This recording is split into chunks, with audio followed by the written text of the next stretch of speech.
اور موریتانیہ کی واحد جامعہ بھی اسی شہر میں ہے۔ اس یونیورسٹی کو 1981 میں کھولا گیا۔ اب اس شہر کا رقبہ 1000 مربع کلومیٹر ہے اور آبادی 10 لاکھ سے زیادہ ہے۔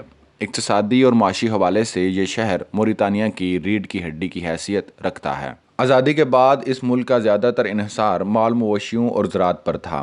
زراعت کے حوالے سے کھجور اس ملک کی اہم پیداوار تھی۔ 1986 میں بندرگاہ بننے کے بعد یہ کھجور دوسرے ممالک میں بھی برآمد کی جاتی ہے۔ 2001 میں تیل کی دریافت نے اس ملک کو سنہری خواب دکھائے اور ان کی تکمیل اس وقت ہوئی جب چائنا نے یہاں پارٹنرشپ پر کام شروع کیا۔ تیل کی برآمدات میں چائنا موریتانیہ کا سب سے بڑا پارٹنر ہے۔ تیل کے علاوہ سونا اور لوہا اس ملک کو چلانے والی دو بڑی معدنیات ہیں۔ اس ملک کی 50% سے زیادہ آبادی زراعت کے شعبے سے وابستہ ہے، جبکہ ملک کی آمدنی کا 50% سے زیادہ صرف سونے اور لوہے کی برآمدات سے کمایا جاتا ہے۔ موریتانیہ وقت کے لحاظ سے پاکستان سے 5 گھنٹے پیچھے ہے اور یہ پاکستان سے 7964 کلومیٹر کی دوری پر واقع ہے۔ پاکستان سے موریتانیہ جانے کے لیے آپ کو کسی ویزے کی ضرورت نہیں، کیونکہ موریتانیہ پاکستانیوں کو ویزا آن ارائیول کی سہولت دیتا ہے اور پاکستان سے موریتانیہ جانے کے لیے فلائٹس کی ریٹرن ٹکٹ 1.5 سے 2 لاکھ میں ملتی ہے۔ کیونکہ پاکستان سے کوئی بھی فلائٹ ڈائریکٹ موریتانیہ نہیں جاتی، اس لیے دبئی میں فلائٹ تبدیل ہوتی ہے۔ آپ کسی عرب ملک سے موریتانیہ جاتے ہیں تو آپ صرف 50 سے 60 ہزار میں ریٹرن ٹکٹ حاصل کر سکتے ہیں۔ موریتانیہ کی 100% آبادی مسلم ہے۔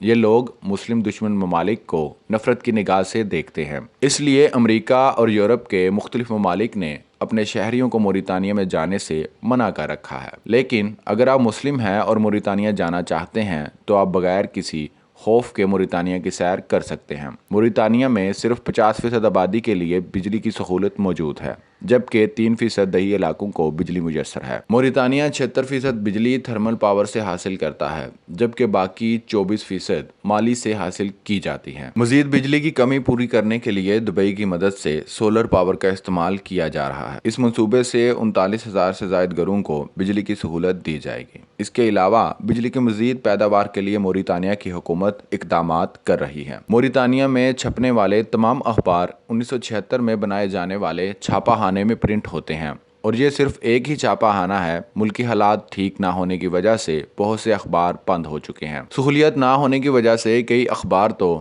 2 ہفتے کی چھٹی پر چلے جاتے ہیں۔ ملک میں صرف 3 ریڈیو اسٹیشنز ہیں، جن میں ایک BBC کی جانب سے انگریزی میں نشریات کرتا ہے، دوسرا فرانس کی جانب سے فرانسیسی زبان، جبکہ تیسرا موریتانیہ کی جانب سے فرانسیسی اور عربی میں نشریات کرتا ہے۔ پورے ملک میں 24 لاکھ کے قریب ریڈیو سیٹ ہیں۔ 3 ٹی وی چینل موریتانیہ میں کام کر رہے ہیں۔ پورے ملک میں صرف 1 لاکھ کے قریب ٹیلی ویژنز ہیں۔ ناوے ٹیل موریتانیہ کی ٹیلی فون کمپنی ہے جو موریتانیہ میں 2001 سے کام کر رہی ہے، لیکن اس ملک میں استعمال ہونے والے ٹیلی فونز کی تعداد 32,000 کے قریب ہے۔ جبکہ مراکش کی ٹیلی کام کمپنی مراک ٹیلی کام نے موریتانیہ میں موبائل سروس مہیا کر رکھی ہے، جس کے بعد موریتانیہ کے لوگوں نے موبائل استعمال کرنا شروع کیا ہے۔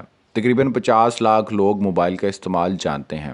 انٹرنیٹ کے یوزر کی تعداد 50,000 سے زائد ہو چکی ہے۔ انٹرنیٹ سستا ہونے کی وجہ سے لوگوں میں مقبول ہو رہا ہے۔ عربی کو قومی اور سرکاری زبان کا درجہ حاصل ہے، جبکہ دیگر مقامی زبانوں میں دوسری زبانوں میں فولا اور سنین ہے۔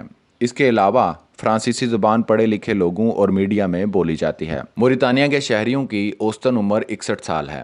بنیادی سہولیات نہ ہونے کی وجہ سے 1000 پیدا ہونے والے بچوں میں سے 60 بچے جاں بحق ہو جاتے ہیں۔ موریتانیہ میں دینی تعلیم حاصل کرنا ہر بچے پر فرض ہے۔ موریتانیہ میں دینی تعلیم حاصل کرنا ہر بچے پر فرض ہے۔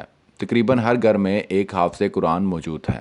اب جدید تعلیم کے ساتھ اس ملک میں کافی ترقی ہوئی ہے۔ تعلیم کی شرح 51% تک پہنچ چکی ہے۔ فرانسیسی اور انگریزی زبان تعلیم میں شامل کی گئی ہے تاکہ نوجوان پڑھ لکھ کر مختلف شعبوں میں کام کر سکے اور یورپیوں کے اثر و رسوخ کو کم کیا جا سکے۔ موریتانیہ کا کالنگ کوڈ +222 اور ڈومین MR ہے۔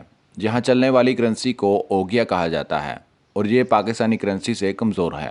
ایک پاکستانی روپیہ 3.10 اوگیا کے برابر ہے، جبکہ ایک انڈین روپیہ 5.24 اوگیا کے برابر ہے۔ اگر اس ملک کے دلچسپ حقائق کے بارے میں بات کی جائے تو اس کا 70% رقبہ صحراؤں پر مشتمل ہے۔ موریتانیہ میں آج بھی اسلامی سزاؤں پر عمل کیا جاتا ہے۔ اس وجہ سے امریکہ اور یورپی ملک موریتانیہ کو ایک خطرناک ملک قرار دیتے ہیں۔ سونا، تانبا، تیل اور ہیرے جیسی معدنیات کے باوجود موریتانیہ ایک غریب ملک ہے۔ ملک کی 40% آبادی غریب ہے، لیکن پھر بھی انہیں دودھ اور کھجور کی سہولت میسر ہے۔ زیادہ تر خانہ بدوش اپنی غذا میں مویشیوں کے دودھ اور کھجور کا استعمال کرتے ہیں۔ موریتانیہ کے دارالحکومت نواکچاٹ کے مغرب کے جانب کئی خوبصورت بیچز بھی ہیں جہاں سرفنگ اور سوئمنگ جیسی سہولیات موجود ہیں۔ فٹ بال اس ملک کا مقبول ترین کھیل ہے۔ فٹ بال کو ہی قومی کھیل کا درجہ حاصل ہے۔ فٹ بال کے علاوہ دیگر کھیلیں مقامی کھیلیں ہیں۔ اسلامی ریاست ہونے کی وجہ سے موریتانیہ میں شراب پینے اور بیچنے پر مکمل پابندی ہے۔ یہاں کی مقبول ترین مشروب منٹ گرین ٹی ہے۔ خشک کی ہوئی مچھلی، اونٹ کا گوشت اور کھجور ان لوگوں کی پسندیدہ خوراکیں ہیں۔ موریتانیہ میں آنے والے غیر ملکیوں کی تعداد 30,000 سالانہ کے قریب ہے۔ پچھلے 6-7 سالوں میں اس تعداد میں اضافہ ہوا ہے۔ جی ناظرین، یہ تھی موریتانیہ کے بارے میں ایک معلوماتی ویڈیو۔ امید ہے ویڈیو آپ کو پسند آئی ہوگی۔ ہمارے چینل کو سبسکرائب کریں، ویڈیو کو لائک کریں، شیئر کریں اور کمنٹ باکس میں اپنی رائے سے ضرور آگاہ کیجیے گا۔ تب تک کے لیے اللہ حافظ۔ دیکھتے رہیے ہمارا چینل ہسٹری باکس۔